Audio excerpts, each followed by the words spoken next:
Queridos hermanos, tengan ustedes muy buenos días. Sean bienvenidos a esta transmisión. En unos minutos va a estar nuestro pastor con el mensaje de hoy y queremos invitarles a que ustedes nos puedan acompañar. No es lo que deseamos en realidad hacer. Los extrañamos mucho, quisiéramos tenerlos en nuestra congregación, darles un abrazo, cantar y alabar juntos al Señor, pero no se puede por la situación que estamos atravesando. Sin embargo, quiero leer para ustedes Eclesiastés 3 del 4 al 8, que dice lo siguiente: hay tiempo de llorar y tiempo de reír, tiempo de endechar y tiempo de bailar, tiempo de esparcir piedras y tiempo de juntar piedras, tiempo de abrazar y tiempo de abstenerse de abrazar, tiempo de buscar y tiempo de perder, tiempo de guardar y tiempo de desechar, tiempo de romper y tiempo de coser, tiempo de callar y tiempo de hablar, tiempo de amar y tiempo de aborrecer, tiempo de guerra y tiempo de paz.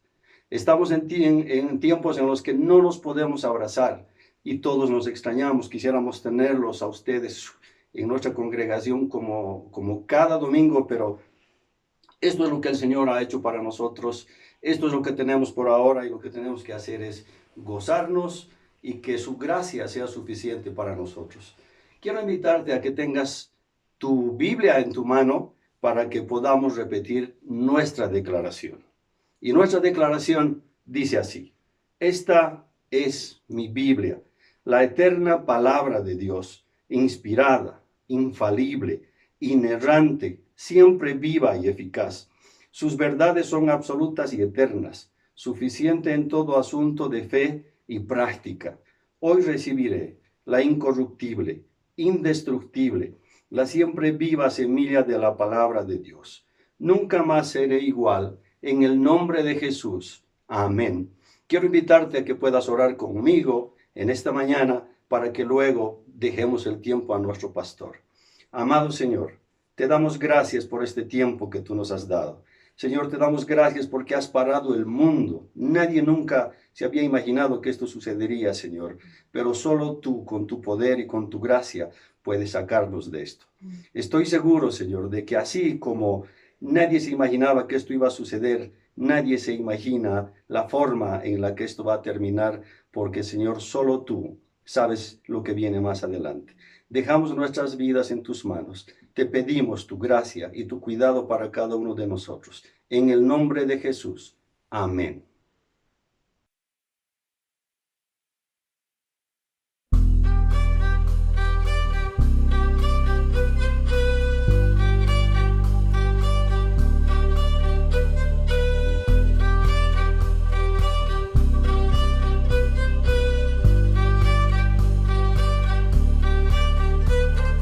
Dios de milagros y amor, los ojos del ciego abrió, incomparable eres tú. Brillas en la oscuridad, del polvo nos levantarás. No hay nadie como tú. Mi Dios es grande, mi Dios es fuerte, nadie es igual, nadie le hace frente. Dios sana y salva, es poderoso mi Dios, mi Dios.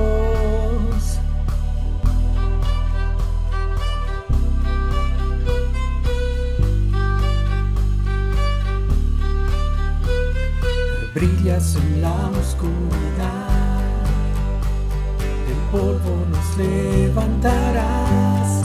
No hay nadie como tú.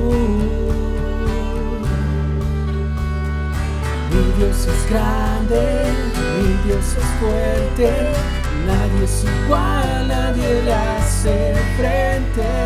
Dios sana y salva, es poderoso mi Dios, mi Dios. Mi Dios es grande, mi Dios es fuerte, nadie es igual, nadie le hace frente. Dios sana, salva, es poderoso mi Dios, mi Dios.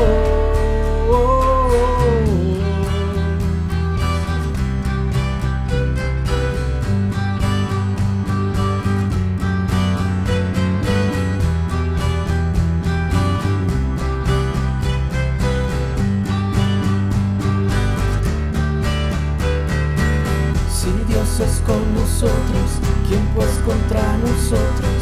Y si Dios nos levanta, ¿quién nos podrá vencer? Si Dios es con nosotros, ¿quién pues contra nosotros? Y si Dios nos levanta, ¿quién nos podrá vencer? Oh, oh, oh, ¿quién nos podrá vencer?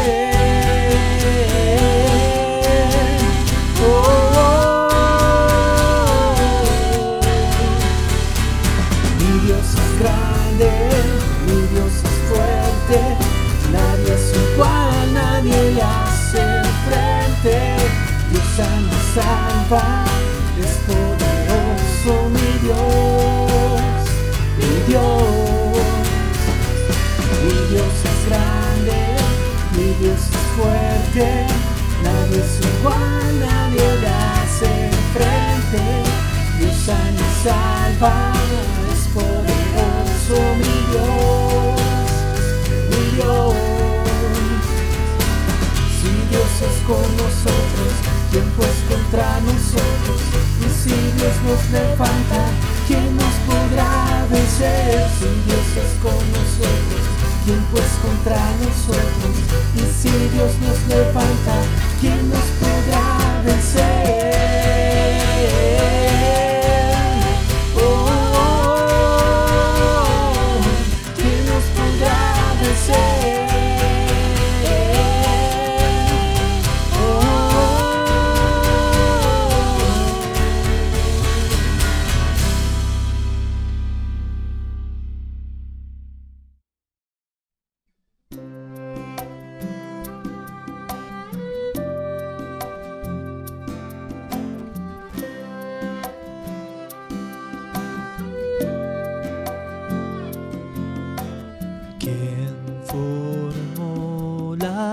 Olas al hablar, quien contó la arena en el mar.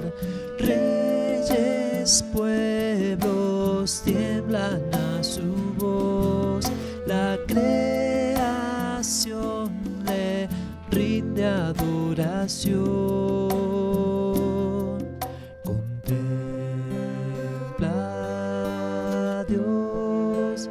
En su trono está, venid y adoradle. Contempla al Rey, nadie es como él, venid y adoradle.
sufrió los clavos en dolor, quien llevó el mal del pecador. Jesucristo, humilde al perecer, ha triunfado y reina con poder. Contempla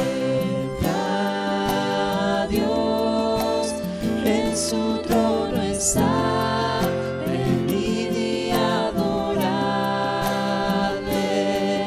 Contempla al Rey, nadie es como Él, venid y adoradle.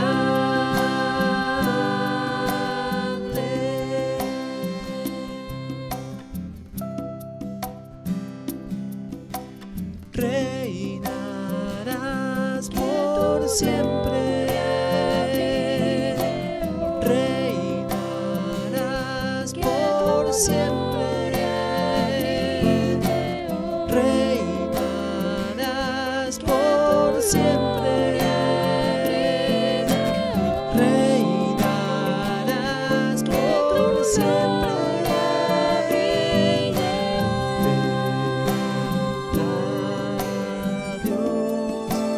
En su trono está, venid y adoradle.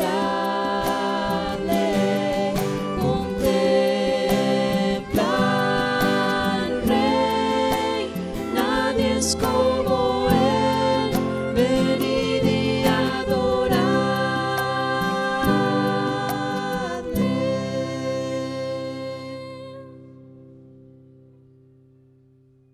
Padre, gracias por esta mañana, Señor. Padre, gracias por tu enorme fidelidad para con tu pueblo, Señor. Padre, gracias porque tú eres el Dios todopoderoso, eres el Dios sabio, fuerte, eterno, verdadero, siempre fiel. Tú eres el Dios inmutable, tú eres el principio y fin, Señor. Tú eres aquel que iba a venir y vino, y eres el que prometió que va a regresar. Y tu palabra nos dice que tú vas a regresar, Señor. Y nuestro corazón te espera, Señor. Padre, y mientras te esperamos, Señor, habla nuestros corazones, transforma nuestras vidas. Moldéanos, Señor, confórmanos a la imagen de tu amado Hijo Jesucristo, Padre. Moldea nuestras vidas de tal forma, Señor, que sigamos creciendo a la estatura, a la medida de tu Hijo. Padre, te necesitamos.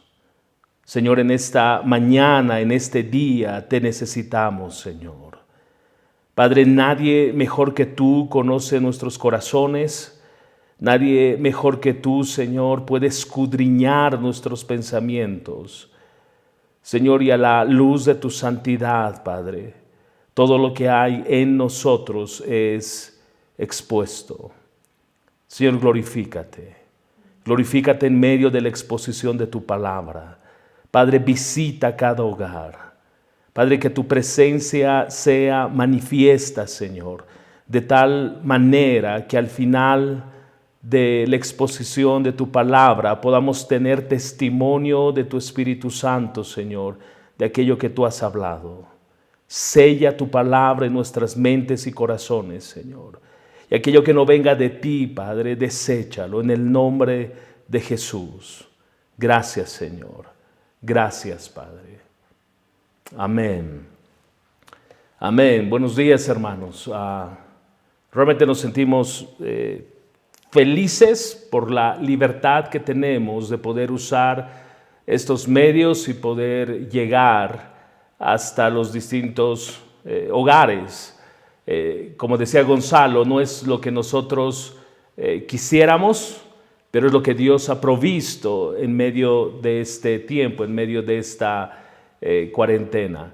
Y es nuestro deseo también que la exposición de su palabra pueda en este día confrontarnos, pueda animarnos, pueda llevarnos a mirarnos delante de su santidad, y a la luz de su santidad podamos ver la condición de nuestro corazón. Este es, por otro lado, nuestro décimo domingo que venimos usando estos medios, como decía hace un momento, y no es sencillo, no por la transmisión en sí misma. Dios ha proveído de personas, se ha provisto de personas para que esto pueda hacerse, sino por la dinámica que Dios ha diseñado para su iglesia.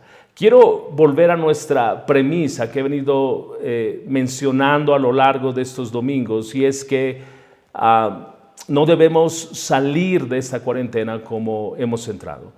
Yo creo que Dios ha separado en su soberanía este tiempo, ha orquestado las circunstancias, no solo para que su iglesia esté en un sentido en cuarentena, su evangelio no, nosotros sí, pero no solo para poder protegernos de algo, sino para poder Él revisar nuestros corazones y señalar y observar aquello que requiere ser trabajado, incluso ser confesado, incluso volvernos a Él de tal forma que al salir de esta cuarentena no seamos los mismos. Quiero rogarte que seas sensible a lo que Dios te está hablando en este tiempo, a lo que Dios está mostrando.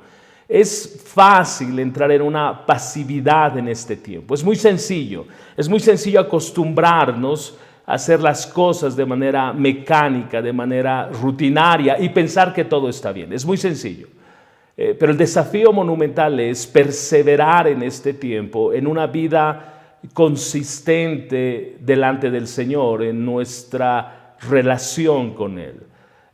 Si hayas quietud, si hayas demasiada pasividad en tu vida y sientes que los días están sumándose y no estás creciendo en tu comunión con el Señor, es un tema para preocuparse, porque Dios, que sabe todo, mira mucho más allá que lo superficial de nuestras vidas, y ese va a ser nuestro desafío. En eso se va a centrar la exposición de este día. Entonces empezamos una serie hace un par de semanas, el juicio de Cristo a la iglesia.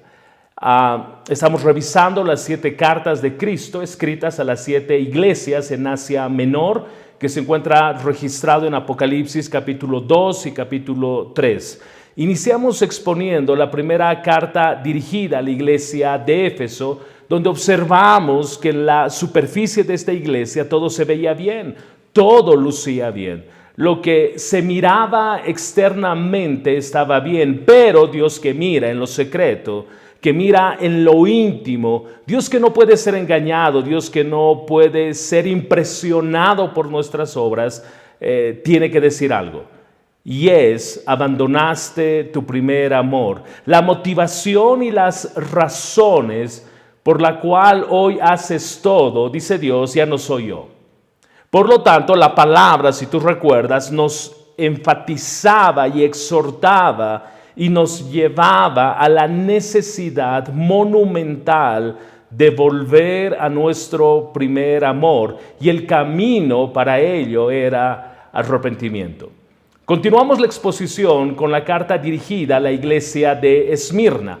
El énfasis estaba en permanecer fieles en medio del dolor, en medio de la aflicción, en medio de la adversidad. El Señor nos recordaba y nos decía: sé fiel. Ahora, cuando observamos la carta, cuanto más fieles somos al Señor, decíamos, expresada en una obediencia a su palabra, podemos esperar mayor aflicción. ¿Por qué? Porque la vida que las Escrituras demandan no armoniza con la vida de este mundo. Y muchas veces, al no armonizar la vida del Evangelio con la vida del sistema de este mundo, trae aflicción, trae dolor. Pero no es una aflicción y un dolor que no pueda ser llevado en el Señor. Entonces el Señor nos decía, de una y otra manera, a lo largo de esa carta, permanece fiel. En medio de la inmoralidad y la corrupción de la sociedad, tú permanece fiel, fiel a mi palabra. Hace 2 semanas revisamos la carta escrita por el Señor a la iglesia de Pérgamo. El énfasis del texto estaba en no comprometer la verdad, en medio otra vez de una sociedad idólatra y altamente inmoral. Sostuvimos que la iglesia no debe entrar en concesiones con el mundo, diluyendo la verdad absoluta del Evangelio. La semana pasada revisamos la carta dirigida a la iglesia de Tiatira o en Tiatira, donde el énfasis se encontraba en la expresión no toleres el pecado. Para ello, para llegar al terreno de no tolerar el pecado, era necesario confrontar el pecado. Y al momento de confrontar el pecado, la finalidad es mantener la santidad del cuerpo de Cristo. La razón es: Dios es santo y Él demanda de su pueblo santidad. Este terreno de no tolerar el pecado, este estándar en la vida de la iglesia de no tolerar el pecado, tenía un doble propósito: llamar a los creyentes que pecan a regresar a una conducta correcta, a una conducta bíblica, a una conducta de santidad. Por otro lado, es hacer público el pecado de los que obstinadamente, recurrentemente se aferran, permanecen, están en pecado. Esos eran los 2 medios que Dios nos enseñaba debemos abrazar para no tolerar el pecado, con la finalidad de guardar, cuidar, honrar la santidad del Señor. Ok, hoy lo que vamos a desarrollar es la carta dirigida a la iglesia de Sardis. Y quiero que me acompañes en tu Biblia, Apocalipsis capítulo 3, versículo 1. Apocalipsis capítulo 3, versículo 1 al versículo 6. Dice la palabra: escribe al ángel de la iglesia en Sardis, el que tiene los 7 espíritus de Dios y las 7 estrellas, dice esto: yo conozco tus obras, que tienes nombre que vives y estás muerto. Sé vigilante y afirma las otras cosas que están para morir, porque no he hallado tus obras perfectas delante de Dios. Acuérdate pues de lo que has recibido y oído, y guárdalo, y arrepiéntete, pues si no velas, vendré sobre ti como ladrón, y no sabrás a qué hora vendré sobre ti. Pero tienes unas pocas personas en Sardis que no han manchado sus vestiduras y andarán conmigo en vestiduras blancas, porque son dignas. El que venciere será vestido de vestiduras blancas, y no borraré su nombre del libro de la vida, y confesaré su nombre delante de mi Padre y delante de sus ángeles. El que tiene oído, oiga lo que el Espíritu dice a las iglesias. Quiero mostrarte la estructura. Quiero mostrarte el recorrido sobre el cual vamos a caminar. Como ha sido un común denominador a lo largo de las cartas pasadas, primero Dios revela su carácter y esa revelación armoniza con lo que va a decir. Segundo, Dios señala la falta de esta iglesia. Dios exhorta a la iglesia. Cuarto, Dios da esperanza a los que permanecieron fieles, aquellos que no mancharon sus vestiduras. Quinto, Dios les hace una promesa. Esta es nuestra ruta. Dios revela, Dios señala, Dios exhorta, Dios da esperanza y Dios plasma en su palabra una promesa para aquellos que le son fieles. Ese es nuestro mapa. Entonces, quiero empezar hablando un poquito del trasfondo de la ciudad de Sardis, la ciudad donde se encontraba la ciudad, o la iglesia más bien, de Sardis. Luego quiero hablar un poquito del contexto de la iglesia de Sardis en la ciudad de Sardis. Y luego vamos a empezar a desarrollar el carácter o la revelación del carácter de Dios de manera específica para esta iglesia. Entonces veamos esta ciudad. Esta ciudad es muy reconocida dentro de la historia por varias razones. Una de ellas es que era una ciudad rica. Era la capital del reino de Lidia. Su rey era Creso. Y de hecho era tan rica esta ciudad y sus habitantes eran tan ricos que había una frase famosa que decía, tan rico como Creso. Entonces cuando alguien caminaba en la calle y se encontraba con alguien que había prosperado en su negocio, le se podían decir, tú eres tan rico como Creso. Y eso era una referencia a la prosperidad económica de la ciudad de Sardis, no solo de sus reyes, autoridades, sino del pueblo. Ok, ese es el contexto. Ahora, esta ciudad se fundó más bien alrededor del año 1200 antes de Cristo.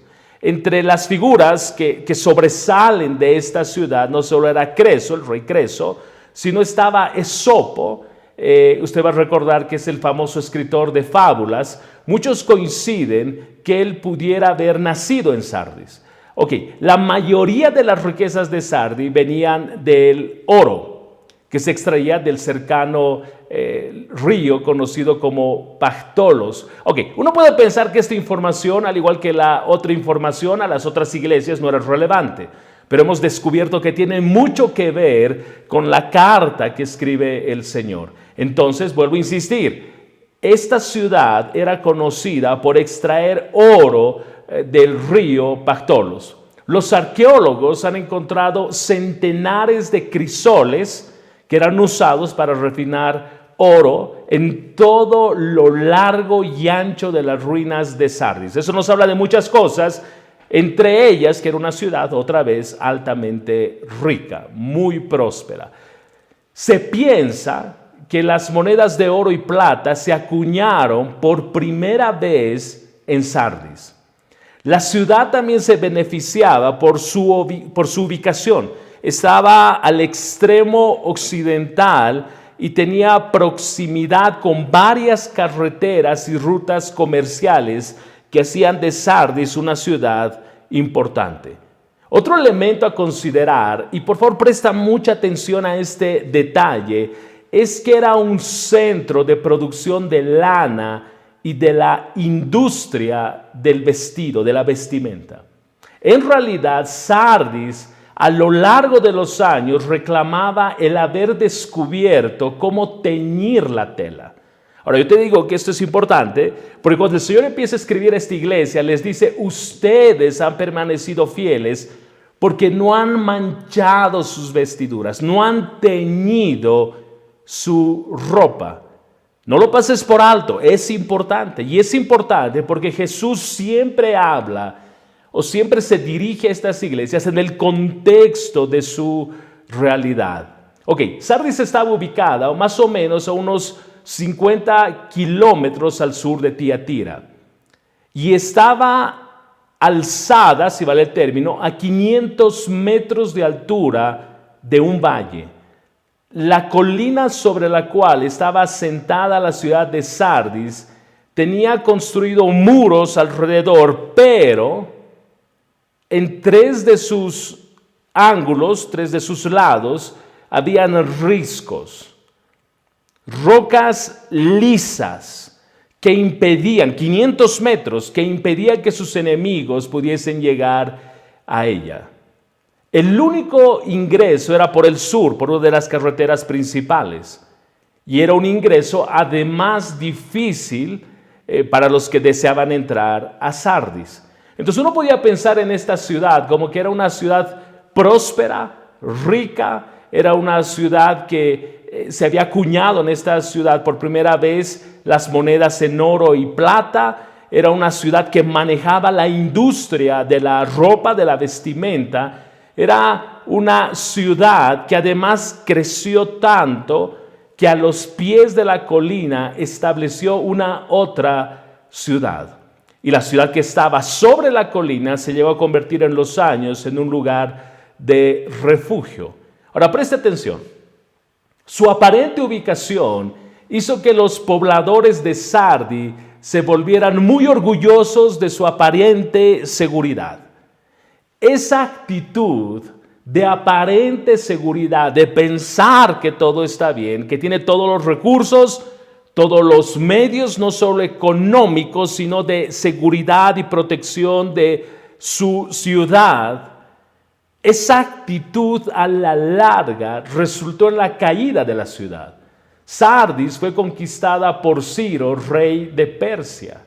Y esta noticia fue tan grande que toda Asia Menor, todo el mundo griego, se enteró de esto, de que Sardis, la ciudad próspera, rica, la ciudad que estaba protegida por estos riscos que impedían que sus enemigos entrasen a la ciudad, haya sido conquistada. No pierdas de vista esto.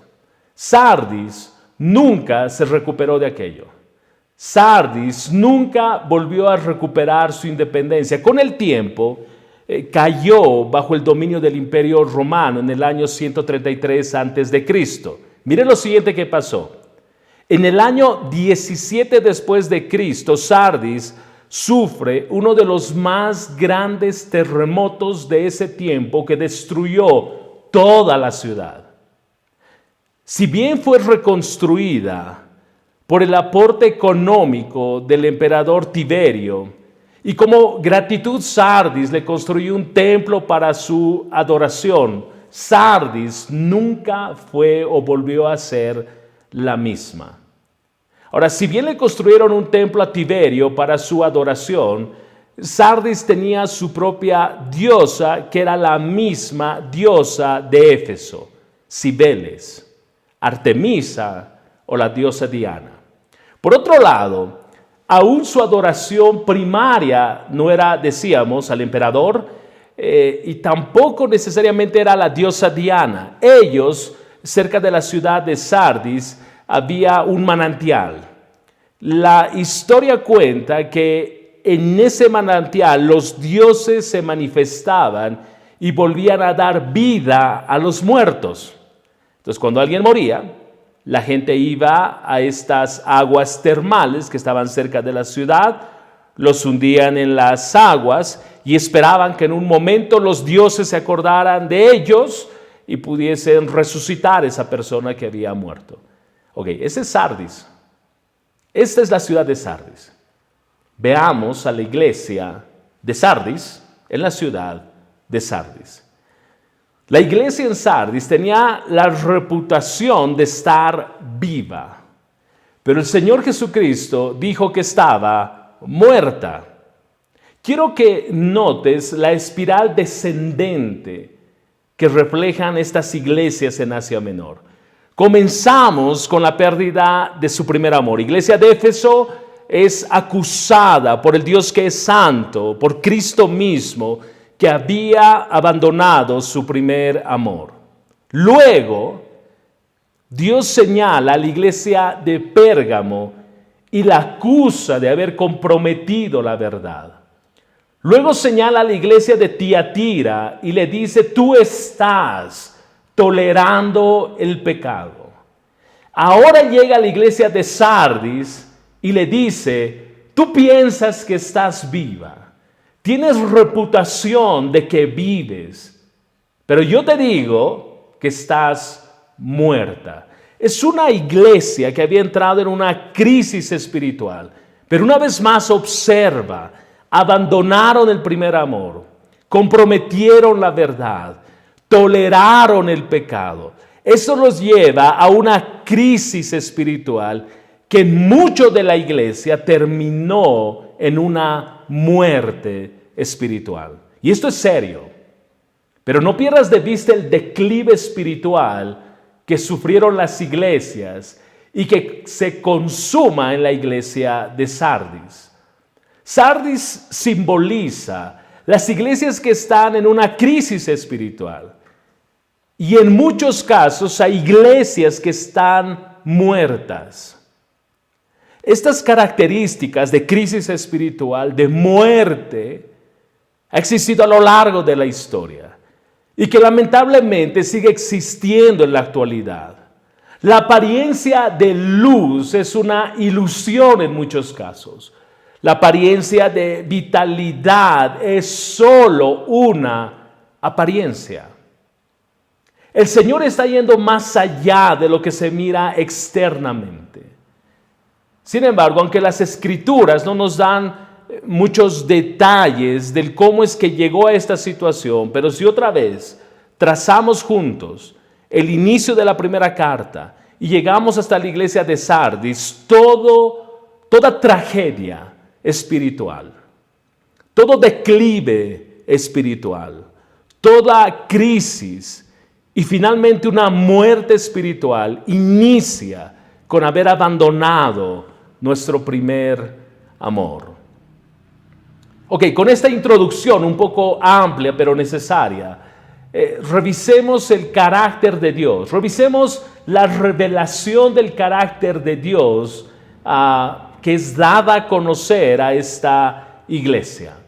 Nuestro texto dice: escribe esta carta al ángel de la iglesia de Sardis. Este es el mensaje de aquel que tiene los 7 espíritus de Dios y las 7 estrellas. Dice esto. Ok, la revelación del carácter de Dios a cada una de las 7 iglesias, vamos a recordar que se toman del capítulo 1 de Apocalipsis, del versículo 12 al 17, donde Dios manifiesta y da a conocer su carácter, da a conocer quién Él es a la luz de estar en su gloria. Pero la carta de Sardis toma un componente adicional a lo que se registra en Apocalipsis capítulo 1. Lo que aquí está diciendo es, o añadiendo más bien la frase, los 7 espíritus. Esto ha generado mucha confusión, pero creo que es claro, como varios comentaristas mencionan, que lo que realmente está haciendo Jesús es citar un texto de Isaías capítulo 11, versículo 2.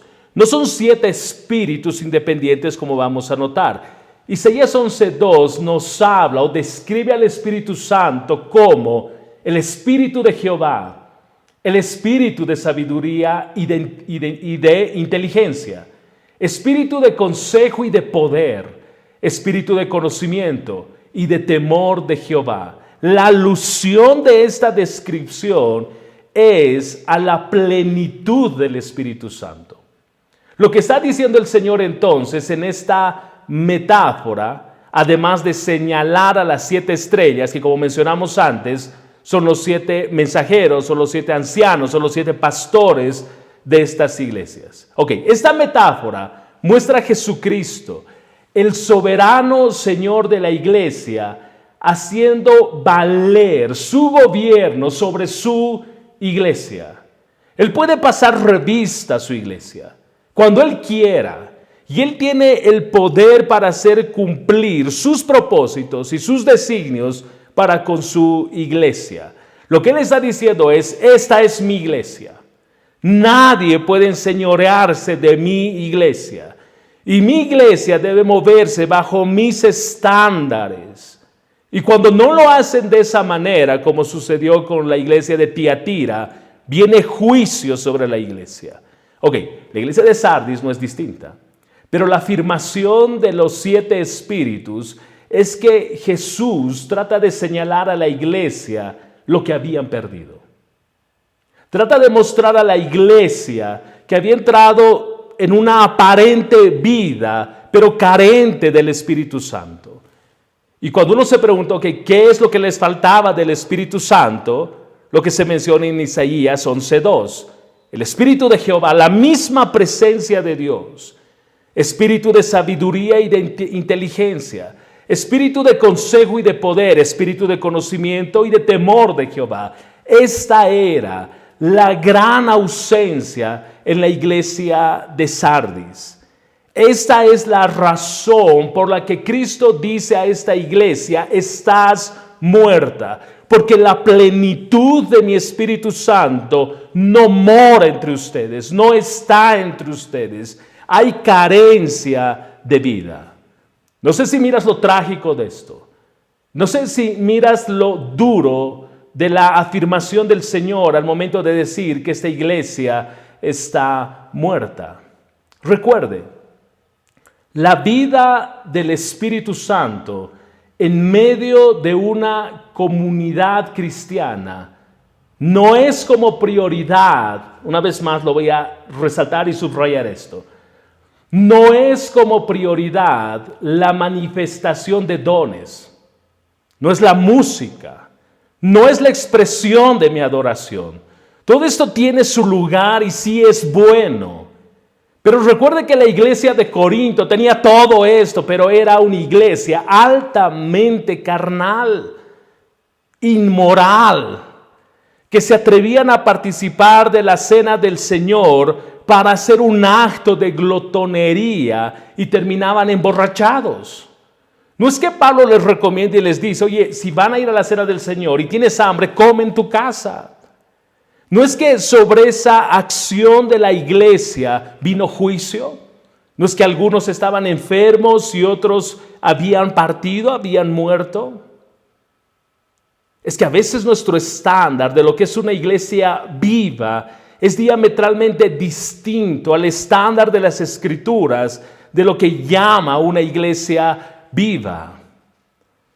Por lo tanto, la evidencia de una iglesia que es viva, es una iglesia que ancla su razón de ser en las Escrituras como la única autoridad de fe y práctica, que trae como resultado un amor profundo por Cristo, un compromiso serio con no diluir su verdad y un compromiso con la santidad de Dios que se traduce en no tolerar el pecado. Es crítico lo que está pasando en la iglesia de Sardis. Apariencia de vida, pero Dios declara que están muertos. Observe lo que dice nuestro texto. Observe lo que Dios va a señalar de esta iglesia. El Señor dice, yo sé todo lo que haces y que tienes la fama, note esto, tienes la fama, estoy con la Nueva Traducción Viviente, de estar vivo, pero estás muerto. Despierta, fortalece lo poco que te queda, porque hasta lo que queda está a punto de morir. Veo tus acciones, no cumplen con los requisitos de Dios. Es que a veces la iglesia piensa que se puede burlar de Dios. A veces como creyentes pensamos, algunos piensan, que Dios puede ser burlado, que Dios puede ser engañado.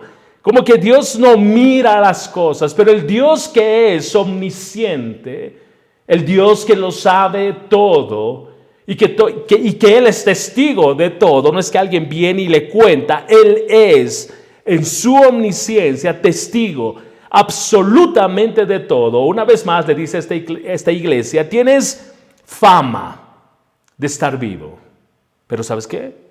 Estás muerto. Pregunta, ¿tú tienes fama de qué? ¿Tienes fama de estar vivo? ¿Tienes fama de ser muy espiritual? ¿Tienes fama de caminar en la novedad del Espíritu Santo? ¿Pero qué dice Dios de ti? ¿Cuál es la opinión de Dios respecto a tu vida?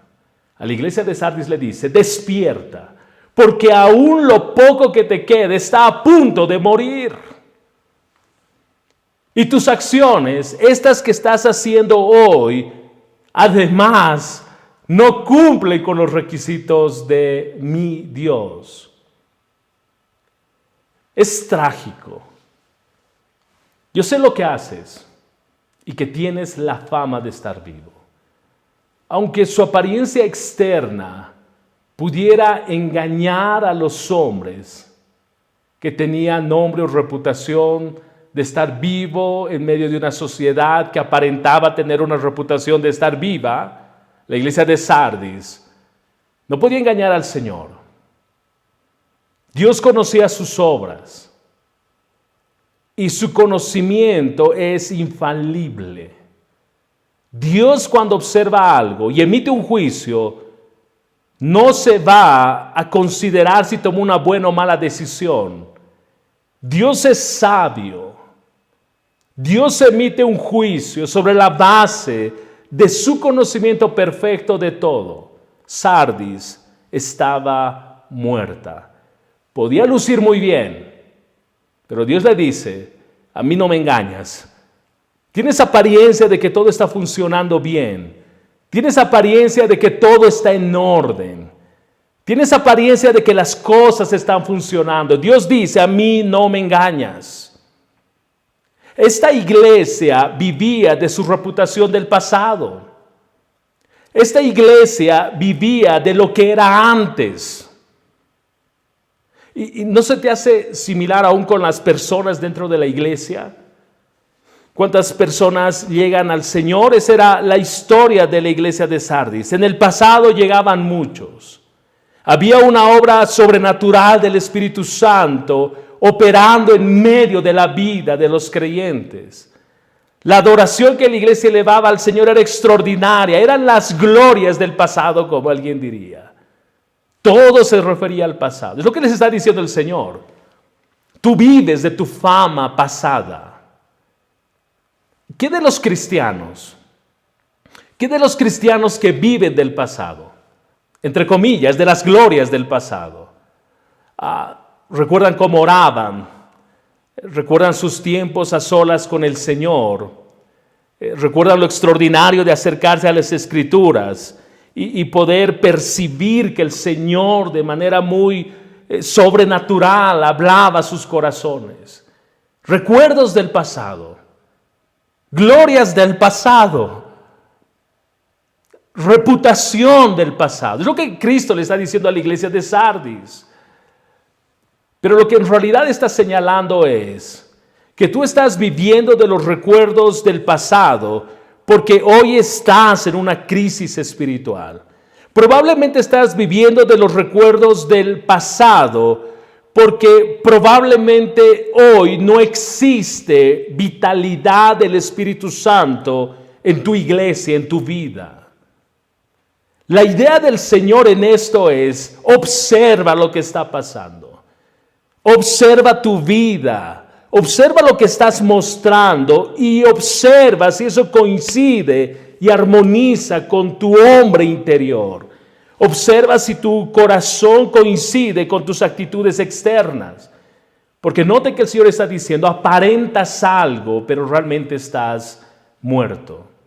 Y es interesante mirar este término de muerte espiritual, que es lo que está diciendo el Señor a Sardis en el Nuevo Testamento, porque siempre se relaciona con pecado. Siempre se relaciona con pecado. De hecho, Efesios capítulo 2, versículo 1, describe a los no regenerados como muertos en sus delitos y pecados. Colosenses 2:13 dice, ustedes estaban muertos a causa de sus pecados y porque aún no les habían quitado la naturaleza pecaminosa. Entonces Dios les dio vida con Cristo al perdonar todos nuestros pecados. Note el concepto de muerte espiritual, obviamente con ausencia de vida. Y es lo que está diciendo el Señor a la iglesia de Sardis. No tienes vida espiritual. Aparentas lucir bien, aparentas espiritualidad, pero estás muerto. ¿Cuáles son las señales? Hay varios autores que han escrito al respecto. De cuáles son esas señales de peligro que indican que una iglesia está muriendo, que indican que una iglesia está en una crisis espiritual, que estaba en un estado en un momento, pero ahora ha cambiado ese estado y está a punto de morir. ¿Cuáles son esas señales? Permítame mencionarlas rápidamente. Una iglesia está en peligro cuando está satisfecha con descansar en sus logros pasados. Una iglesia está en crisis cuando está más preocupada en las formas de la liturgia de la iglesia, de lo que debe suceder en el culto, que en la realidad espiritual de sus miembros. Cuando la palabra deja de ser predicada, cuando la palabra deja de ser expuesta con integridad, cuando la palabra deja de ser expuesta con fidelidad, el Señor nos recuerda en Juan 6:63 que las palabras que Él ha hablado son espíritu y son vida. Cuando la palabra no es expuesta con fidelidad, hay carencia en esa iglesia de espíritu y de vida. Porque las palabras del Señor, Juan 6:63, son espíritu y son vida. Una iglesia carece de esa vida cuando no se predica todo el consejo de Dios. Su palabra, solo su palabra trae vida. Una iglesia está en crisis espiritual. Una iglesia es considerada, por otro lado, tal vez muerta. Pasó de esta crisis a estar muerta. Cuando se preocupa más por las cosas materiales que por las cosas espirituales. Mi énfasis está en el templo, en la iglesia, en los equipos de sonido. Mi énfasis está en lo que se observa, un lugar cómodo para los no creyentes. Y entiéndase lo que estoy diciendo. No es que estos elementos estén mal, pero cuando lleva a toda la iglesia a un énfasis materialista, a un énfasis donde lo que va a sobresalir es lo que se va a ver, hay un problema de crisis espiritual. Cuando se preocupa más por lo que piensan los hombres que por lo que Dios dice, esa iglesia está pasando o está en una crisis espiritual que puede conducirle a una muerte espiritual. ¿Qué quiero decir? Cuando yo ando más preocupado de las opiniones del cómo hacer una iglesia que lo que la palabra dice de cómo hacer una iglesia, ese es un problema serio. Porque estoy conformando, construyendo, edificando una iglesia no a la medida de Dios, una iglesia a requerimiento de los clientes. Hay crisis espiritual cuando está más enamorada la iglesia de sus credos doctrinales, de su sistema teológico, que de la palabra de Dios. Ahora, tú me puedes decir que los credos doctrinales son importantes y estoy de acuerdo contigo. Tú puedes afirmar que el sistema teológico de una iglesia es fundamental y estoy de acuerdo contigo. Pero cuando pongo esos elementos doctrinales teológicos fríos, carentes de vida, solo letra por encima de las escrituras, mi teología, que si bien se desprende de las escrituras, pero termino abrazando más el conocimiento que la vida que la palabra de Dios da, tengo una crisis espiritual, porque solo estoy abrazando conocimiento. Entiéndase, el conocimiento es bueno, pero el conocimiento sin la vida del Espíritu que me lleva a aplicar esa palabra es un asunto serio. Sin que importe la asistencia que tenga a la iglesia, ni lo impresionante de los edificios, como alguien decía, a pesar del prestigio en medio de la comunidad, la iglesia de Sardis estaba en crisis espiritual. Yo inicié diciendo que la iglesia de Sardis era una iglesia próspera, rica, era una iglesia que tenía todo lo que una iglesia quisiera tener. No solo pensando en comunidades, sino en el reconocimiento de la comunidad. Pero eso no era suficiente para Dios. No es suficiente para Dios aquello. Por eso es que Dios mira a Sardis y le dice, estás muerta. Y Sardis podía ponerse de pie y decir, pero viene mucha gente a la iglesia, estás muerta. Mira nuestro edificio que lo edificamos para ti. Es más, se llama la casa de Dios. Estás muerta. Pero tenemos reconocimiento de la comunidad. Estás muerta. Note los parámetros de Dios. La vida del Espíritu es lo que el Señor está buscando en la iglesia. No la apariencia, las acciones, las obras son buenas, pero cuando éstas toman el lugar de la obra del Espíritu Santo en medio de su pueblo, la suficiencia de las Escrituras es que existe una crisis espiritual. La congregación de Sardis estaba realizando obras, pero aún aquellas obras declaró Cristo mismo, no eran perfectas delante de Dios. Aunque suficientes para dar la apariencia de estar viva, Dios dice, no son aceptables tus obras delante de los ojos de Dios. Alguien dijo, no era más que movimiento sin sentido y sin vida de cuerpos muertos. Las buenas obras de la congregación de Sardis simplemente cubrían las ropas de los inconversos. Note cuán bajo cayó Sardis. Creo que la tragedia más grande es pensar que estamos bien, pero por dentro Dios va señalando y nos dice estás muerto. Pensar que estamos bien porque nos congregamos, aunque sea de manera virtual hoy, pensar que estamos bien porque no tengo muchos conflictos en casa, pensar que estamos bien porque todas las cosas están como con relativa normalidad, pero Dios no mira la normalidad, Dios no mira el común denominador del cómo estemos, Dios mira nuestro corazón, y si en nuestro corazón hay ausencia de una vida dinámica de comunión con el Señor, hay ausencia de palabra, Dios cuestiona aquello y dice, estás en crisis. Y algunos han muerto, pero piensan que están bien. Hay un personaje en el Antiguo Testamento que coincide con la vida de Sardis y con muchas otras vidas, iglesias a lo largo de la historia. Su nombre es Sansón. Sansón es un buen ejemplo de esto que estaba sucediendo con Sardis.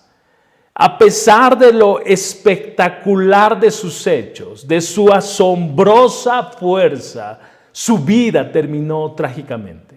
Dalila fue la mujer que hizo caer a Sansón. La palabra nos dice en Jueces capítulo 16 que ella presionaba cada día con sus palabras y lo importunaba para que él revele el secreto de su fuerza. Al final de todo esto, después de que su alma, dice el texto en el versículo 16 del capítulo 16 de Jueces, al final cuando su alma fue reducida a mortal angustia por la constante curiosidad de Dalila, Sansón le dijo cuál era la fuente de su poder, de su fuerza. Ella le cortó el cabello. Él perdió toda su fuerza, no por el corte de cabello. El asunto era simbólico, no era el que tenía más largo, más fuerza. No. Ese no es el hecho. El hecho es que su desobediencia apartó a Dios de Sansón. Era un asunto de obediencia, era un asunto de amor. Luego vino el momento más triste en esta narración. Él piensa que estaba bien y él sale a enfrentar a los filisteos. Pero no sucedió las cosas como él esperaba que sucediesen. Lo capturan, lo atan, le sacan los ojos y lo convierten en esclavo. Sansón no se dio cuenta que Jehová ya no estaba con él, que nuestro Dios se había apartado de él.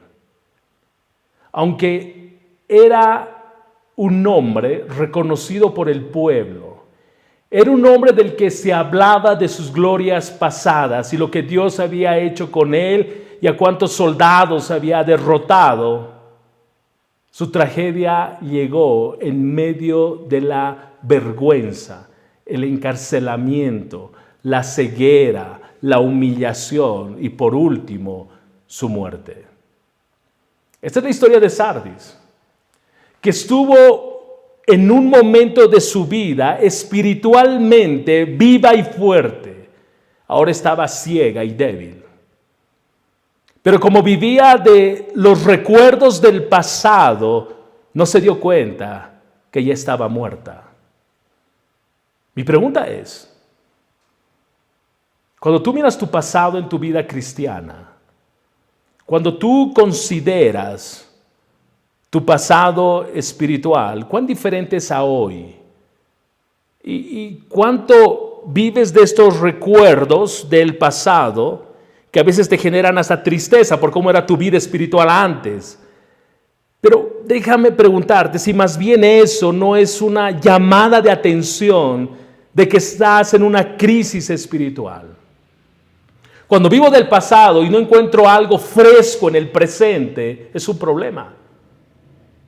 Cuando miro mi pasado y hallo mucho de la obra del Espíritu Santo en mi vida y no hallo esa frescura hoy, Dios te está diciendo, estás en una crisis espiritual. Permíteme hacer lo siguiente, a manera de contrastar esto de las señales de una iglesia que está en crisis o que está muerta con algunas señales de aquello que hace a una iglesia viva, para que nuestra mente pueda cerrar ambos ángulos de esta declaración de Cristo. Una iglesia viva no vive del pasado, entiende su presente y mira hacia el futuro. Eso lo declaró Spurgeon. Una iglesia viva predica la palabra sin comprometer la verdad del evangelio. Una iglesia viva es un lugar donde sus miembros quieren aprender la palabra. El objetivo de los miembros de esa iglesia es: quiero palabra, denme palabra. Quiero conocer más al Señor, necesito alimento. Una iglesia viva es un lugar donde sus miembros buscan crecer continuamente en el Señor. Tienen tanta hambre de Dios que no reducen esa hambre a alimento de miércoles y domingo. Su hambre se concentra en una disciplina de buscar al Señor de manera continua. Una iglesia viva es un lugar donde la gente nace de nuevo, como una evidencia de que el Espíritu Santo en ese lugar está soplando vida, está soplando salvación. En una iglesia viva, la gente quiere bautizarse, quiere dar testimonio de su fe. En una iglesia viva me interesa más lo que Dios dice y lo que yo debo hacer que la opinión de los demás. En una iglesia donde los creyentes, una iglesia viva es un lugar donde los creyentes se arrepienten cuando pecan. Una iglesia viva es una iglesia donde las familias son transformadas. Una iglesia viva es un lugar donde se adora, no por la música que se tiene, no por los buenos músicos que puedan haber en ese lugar, no por el sonido, las luces y el ambiente que puede haber en ese lugar. Uno adora independientemente a esos recursos, entendiendo a quién se ha acercado, entendiendo a quién canta, a quién eleva sus palabras, su canto. Esta es una iglesia viva. La pregunta para nosotros, aún como líderes dentro de nuestra congregación, es: ¿somos una iglesia viva? ¿Estamos caminando en esa dirección?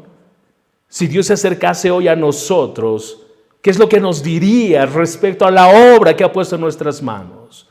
Si tú eres pastor y estás escuchando este mensaje y Dios te ha puesto a pastorear en un lugar, tu iglesia, la iglesia que Dios te ha dado, tu congregación, es una iglesia que abraza estas características de vida continua, o Dios te está diciendo: estás en crisis espiritual. La iglesia, tu iglesia, esa parte de la iglesia está muriendo. Y no porque Dios no pueda hacer algo, sino porque no hay arrepentimiento. Note lo que Dios dice a la iglesia de Sardis en el versículo 3 del capítulo 3. Vuelve a lo que escuchaste y creíste al principio, y reténlo con firmeza. Arrepiéntete y regresa a mí. Si no despiertas, vendré a ti de repente, cuando menos lo esperes, como lo hace un ladrón. A mí me impresiona cómo el Señor, al ir escribiendo estas cartas, siempre que Él se presenta o muestra o expresa su carácter y luego señala la falta de la iglesia, siempre el Señor da tiempo para arrepentimiento. Siempre lo hace. ¿No es extraordinaria la fidelidad, la misericordia de Dios? Probablemente el caso más crítico era el de Tiatira. Esta Jezabel, ¿recuerdan? Que había distorsionado el evangelio y había llevado a la iglesia a la inmoralidad. Dios le dice a esta mujer que por muchos años estuvo desviando a la iglesia con sus enseñanzas. Le dice, arrepiéntete. ¿No es Dios generoso en misericordia? Es lo mismo que dice esta iglesia. Dice a la iglesia de hoy, nos dice a nosotros, es que vuelve, otra vez ese llamado a volver. Vuelve a lo que escuchaste y creíste al principio. Reténlo con firmeza.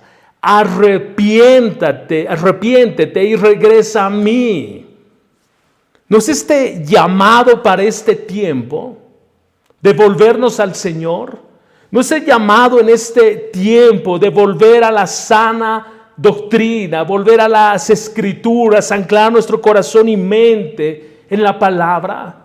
¿No es el llamado en este tiempo a arrepentirnos como líderes, como pastores, como iglesia? ¿No es el llamado de la generosidad, de la misericordia, de la bondad del Señor para nosotros en este tiempo? Por eso decíamos, oye, no salgamos de esta cuarentena como hemos entrado. Revisemos nuestra vida, nuestro hogar, y si pastoreamos una iglesia, revisemos la vida de la iglesia. Porque el Señor dice, si no despiertas, si no vuelves a la palabra, si no vuelves a lo que creíste al principio, si no lo retienes con firmeza, si no te arrepientes, si no regresas a mí, si no despiertas, vendré a ti de repente, cuando menos lo esperes, como lo hace un ladrón. ¿Y qué es lo que va a suceder? Va a haber juicio de Dios sobre su iglesia. No pienses que este juicio es de aquí a unos años. Yo creo, y puedes no estar de acuerdo conmigo y está bien, pero yo creo que parte de este juicio es lo que hoy estamos viviendo como iglesia. Creo que Dios está limpiando y purificando su iglesia. La pregunta es si nos vamos a arrepentir y vamos a regresar al Señor. Note las 5 características en este tiempo. En otra versión dice, sé vigilante, no seas indiferente. No había tiempo, dice un autor, para holgazanear. No era el tiempo de vivir en una mediocridad espiritual. Los creyentes que fueron fieles en Sardis tenían que observar lo que estaba sucediendo. Tenían que evaluar a la luz de la palabra lo que estaba pasando y ver si las acciones armonizaban con lo que Dios decía. Uno puede pensar de que, pero oye, espérate, no había Biblia. No, los escritos de Pablo ya estaban en circulación en la iglesia. Gran parte del Nuevo Testamento ya había sido escrito. Por eso es que el Señor sostiene el hecho de vuelve a las enseñanzas, vuelve a las Escrituras, observa lo que está sucediendo, evalúa la situación, participa del cambio en las cosas, confronta el pecado y el error e influye en la comunidad de creyentes. Ese es el llamado de ser vigilantes, no es pasividad. Si tú observas que las cosas no están bien, levántate. Si observas que las cosas no armonizan con las Escrituras, confronta. Es lo que está diciendo el Señor. La segunda afirmación que hace Dios es que tenían que afirmar las otras cosas que están por morir. Hay una figura gráfica en el texto original. Sopla la llama de los carbones que están a punto de apagarse. Sopla. Esto representa la gracia del Señor que aún quedaba en esa iglesia, porque habían hombres fieles en medio de la infidelidad de la iglesia. Afirma, sopla, no permitas que los carbones encendidos se apaguen, no permitas que la palabra siga siendo diluida, no permitas que se comprometa la verdad, no permitas que se tolere el pecado. Tercero, debían acordarse de lo que habían recibido y oído. Una vez más, el llamado a volver. El llamado de guardar lo que se les había confiado. ¿No es lo que Pablo le dijo a Timoteo en 1 Timoteo, capítulo 6, versículo 20? Guarda lo que se te ha confiado. En cuarto lugar, esta afirmación de guardar, alguien decía, la teología ortodoxa sin una vida obediente no traerá como resultado avivamiento. Note lo que está diciendo el Señor. Estás a punto de morir, estás en crisis espiritual, algunos han muerto. Yo te estoy convocando a arrepentimiento para que exista un avivamiento en esta iglesia. Es que hemos confundido el concepto de avivamiento. Pensamos que avivamiento es un concierto, muchos músicos reunidos adorando al Señor, y no es que esté mal.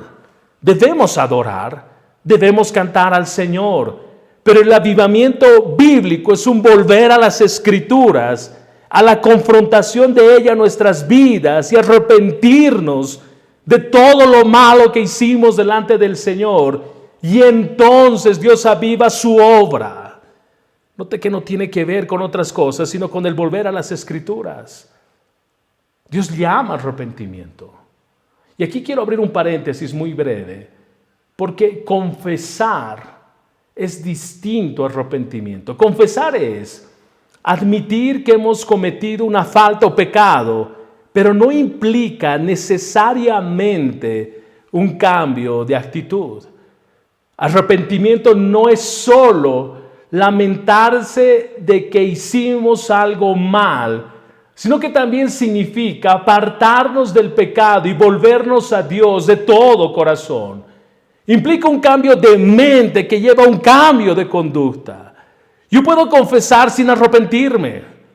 El arrepentimiento implica dejar de hacer algo, dejar de ser algo.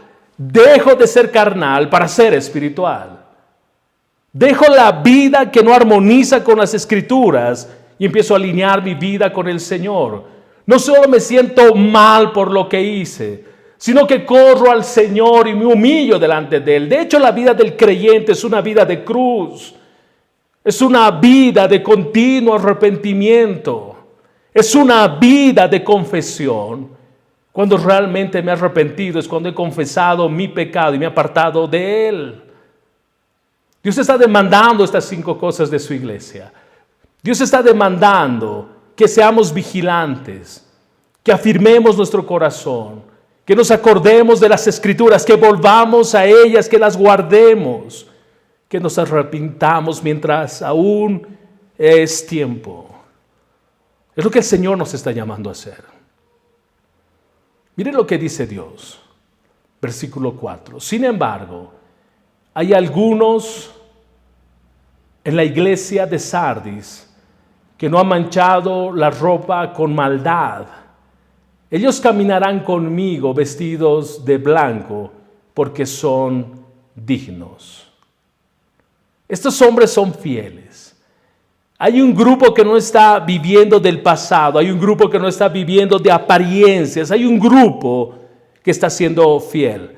Recuerde que Sardis era conocida como una ciudad que comercializaba la ropa y fue la primera ciudad conocida por teñir la ropa. Esta figura era muy familiar para Sardis.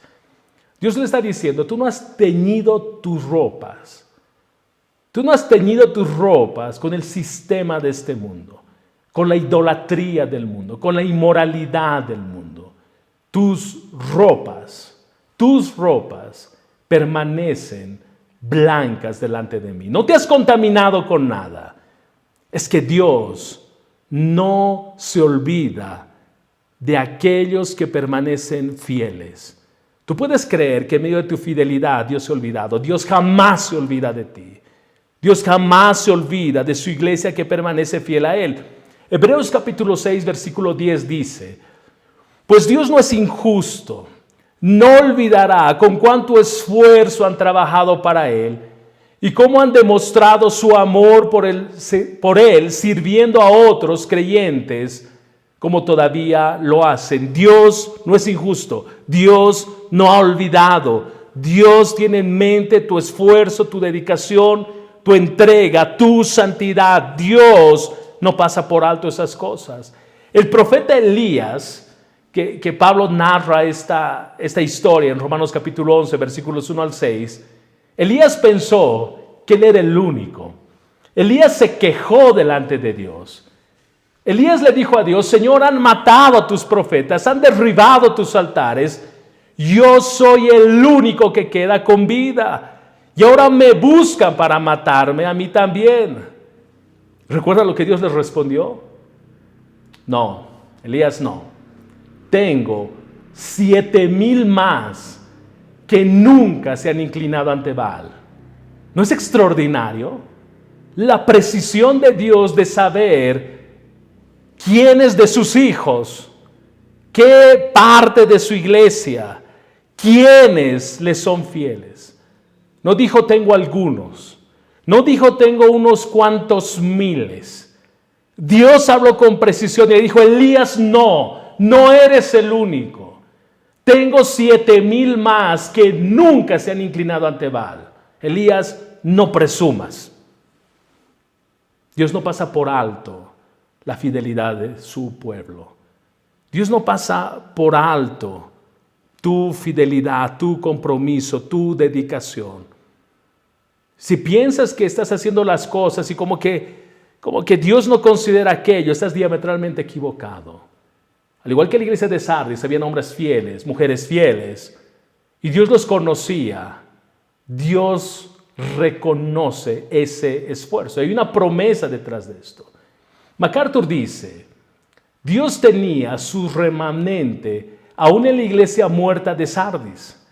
Había algunos creyentes honestos entre los hipócritas, entre aquellos que decían estar vivos pero estaban muertos, algunos humildes entre los orgullosos, algunos guardados entre los mundanos y algunas espinas de trigo entre la cizaña.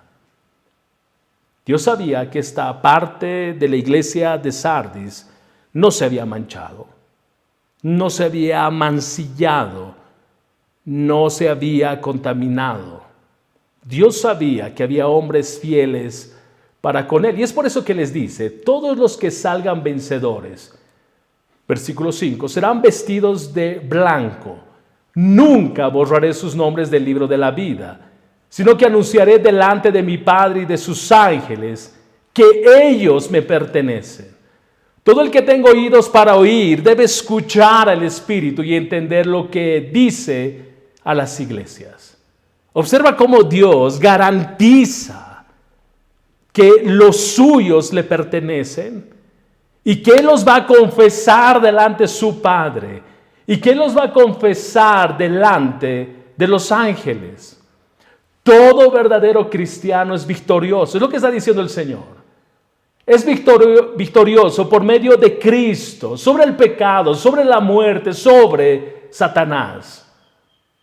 Estas vestiduras blancas de los creyentes representan fundamentalmente pureza y santidad. Cristo promete vestir a los cristianos con la brillantez de su pureza y santidad eterna.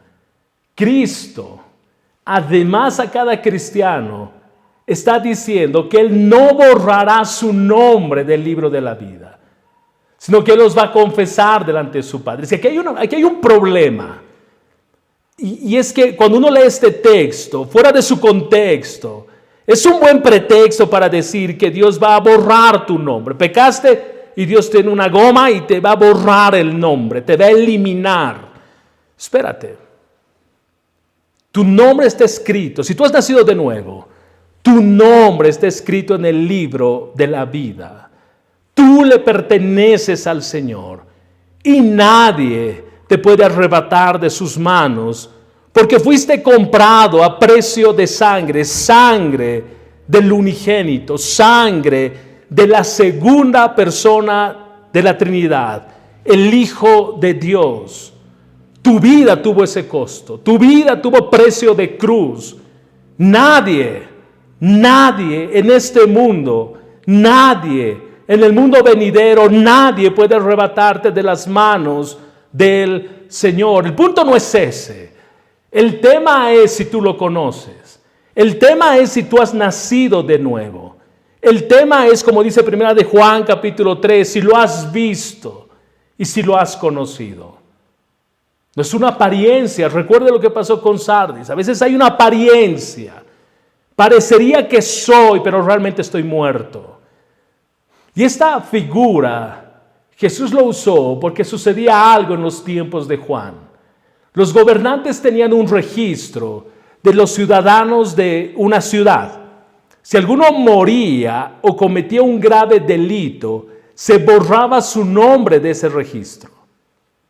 Cristo tiene eso en mente y lo que le está diciendo es, Cristo el Rey, el Señor soberano, quiere garantizar y lo pone en su palabra que nunca borrará el nombre de un verdadero hijo suyo, jamás. Para ratificar esa idea, una vez más Jesús dice, te confesaré delante mi Padre y delante de los ángeles.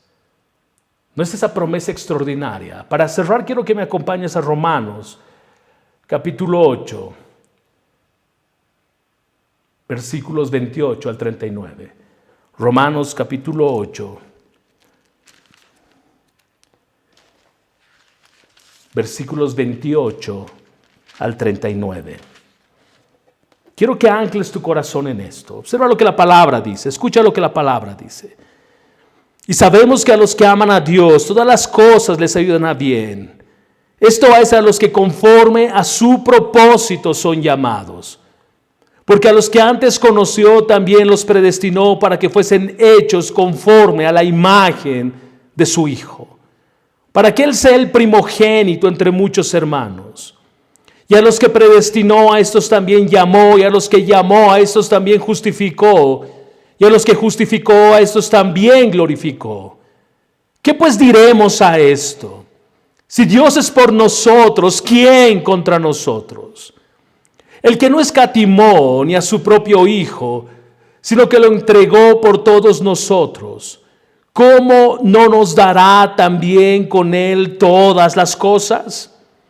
¿Quién acusará a los escogidos de Dios? Dios es el que justifica.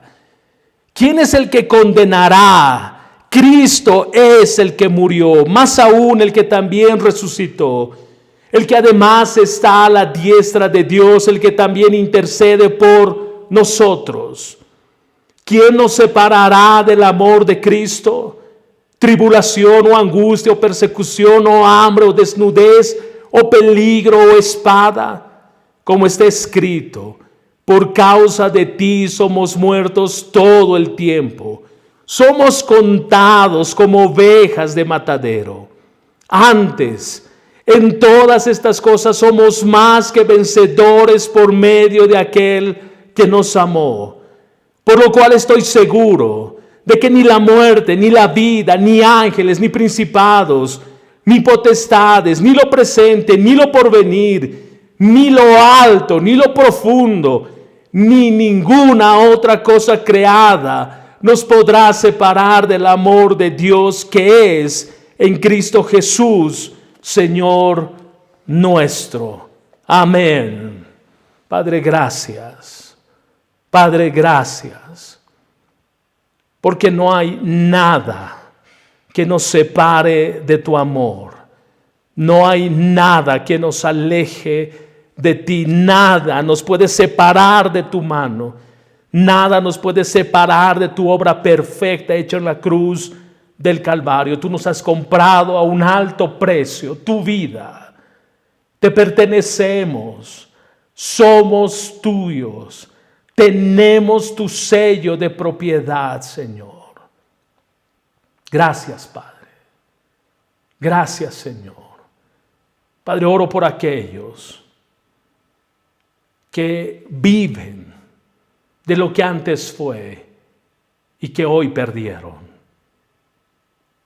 Padre, oro para que tu Espíritu Santo traiga vida, para que exista arrepentimiento y un volver a ti Y eso significa volver a tu palabra. Oro por aquellos que están en crisis espiritual, que están a punto de morir. Oro para que tú los vuelvas a su primer amor. Oro para que tú restaures sus corazones, sus vidas. Dejen las fábulas. Dejen de seguir aquellas cosas porque han tenido comezón de oír y vuelvan solo a tu palabra, solo a tus escrituras. Glorifícate, Señor. Engrandece tu nombre. Gracias, Señor, porque aún tú nos das este tiempo para buscarte, para alinear nuestras vidas a ti. Eres generoso con nosotros. En el nombre de Jesús. Amén. Amén. Dios los bendiga, hermanos. Dios los guarde.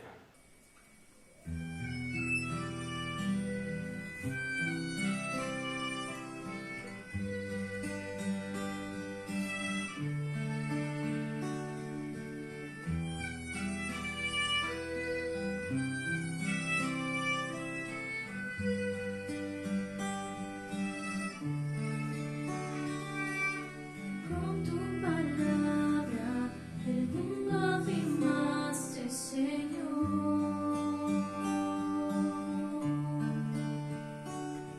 Tu aliento de vida, el polvo la humanidad formó. Despliegas tu nombre y gloria en toda la creación.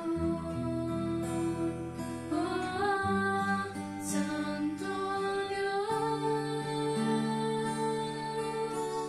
Santo Dios.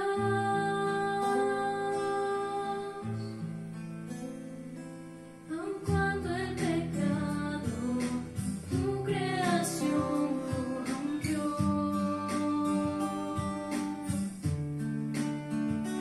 en tu fidelidad nos prometiste redención.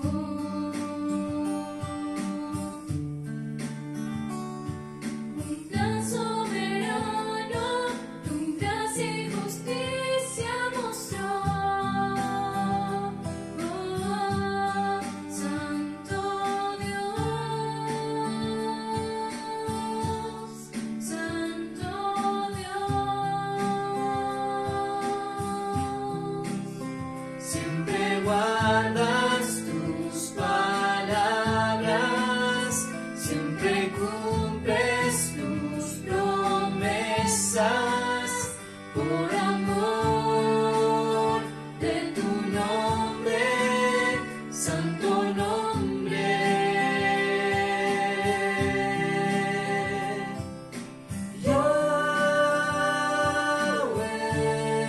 Yahweh y Yahweh, poderoso, Dios eterno, verdadero. Oh, ¿quién es como tú? Yahweh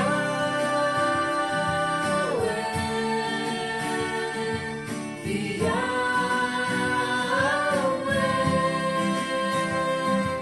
tu nombre permanecerá para siempre. Oh,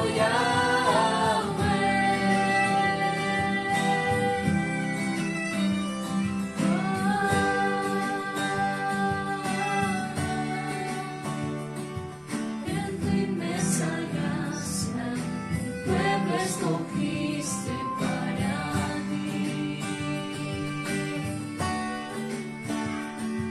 Tu misericordia y grande bondad no tiene fin. Fuiste fiel a tu pacto, aun cuando tu pueblo pecó contra ti, Santo Dios, Santo Dios.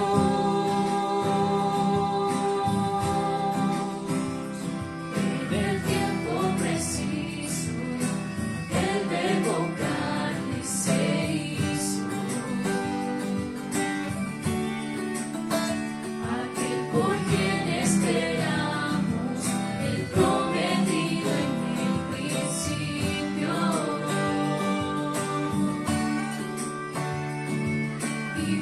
danos tu